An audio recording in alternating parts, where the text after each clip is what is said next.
আমাকে ব্রাশ করিয়ে দিচ্ছি। ও থু ঠিক আছে টাকা ভুই একটা নাও শোনা পড়ো তো মাম্মা। A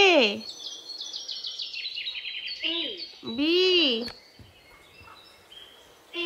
C. এই মামাম পড়াশোনা করছে। বলো বলো বলো বলো। মাম্মাম গুড মর্নিং। মাম্মাম এখন রোদে বসে আছে। মাম্মাম তোমার মাথা কই? মাম্মাম তোমার মাথা কোনটা? ওটা। আর নাক কোনটা? নাক। হ্যাঁ। আর চোখ কোনটা? চোখ। হ্যাঁ নাক। আর চোখ কোনটা? চোখ। হ্যাঁ শোনো একবার জিভ দেখিয়ে দাও তো। জিভ কই? এটা জিভ। আর হাত কোনটা? হাত। হাত হাত হাত ওটা তো মাথা। হাত কোনটা? হাত দেখাও। হাত। হাত কই? মাম্মাম ও মাম্মাম তোমার হাত কোনটা? নমস্কার বন্ধুরা, কেমন আছেন সবাই? আশা করি সকলে ভালো আছেন। আবার একটা নতুন ভিডিও নিয়ে হাজির হয়েছি আপনাদের কাছে। তো সকাল সকাল ঘুম থেকে উঠে দেখলেনি প্রত্যেকদিন সকালবেলায় মাম্মামের একটা কাজ হলো কি বলুন তো, আমাকে দায়িত্ব সহকারে মায়ের মতন করে ব্রাশ করিয়ে দেওয়া। আর ওর কত বুদ্ধি দেখেছেন, ব্রাশ করিয়ে যে থু ফেলতে হয় সেটাও আমাকে শিখিয়ে দিচ্ছে। আর ওকে নিয়েই আমার সমস্ত সময়টা চলে যায়। সকালবেলায় ওর সঙ্গে খেলতে খেলতেই তো আমার কাজে লেট হয়ে যায়। মানে ওকে নিয়ে আমার এখন কাজ করতে বেলা 12টা বেজে যায়। আগে তো সকাল সকাল মানে 10টার মধ্যে সমস্ত কাজ হয়ে যেত, 12টার মধ্যে রান্নাবান্নাও কমপ্লিট হয়ে যেত। আর এখন আমার সকালের কাজ সারতে সারতেই 12টা বেজে যায়।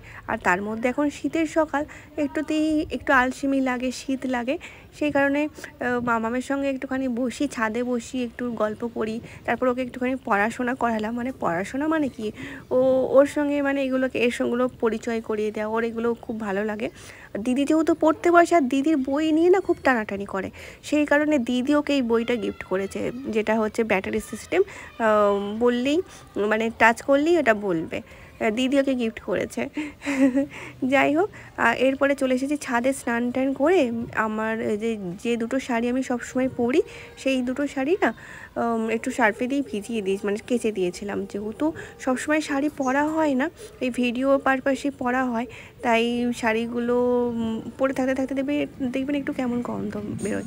সেই কারণে আজকে সার্ফে দিয়ে কেচে দিলাম।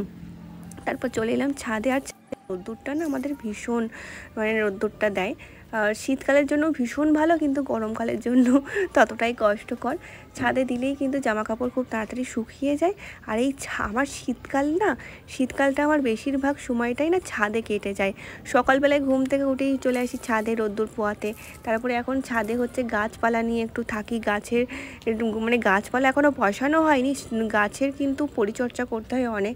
তো মাটি তৈরি করতে অনেক টাইম লেগে যায়, মানে গাছের আগে যে পটিংটা, সেটাই কিন্তু অনেক টাইম লেগে যায়। তাই ছাদেই আমার এখন বেশিরভাগ সময়টা কেটে যায়। শুধু এখন বলে নয়, প্রত্যেক বছর শীতে আমার ছাদেই বেশিরভাগ সময় কেটে যায়। সকালবেলায় উঠে তারপরে স্নান করে উঠে তারপরে দুপুরবেলা ভাত খাবারটাও আমি ছাদেই খাই, মানে এরকম অবস্থা।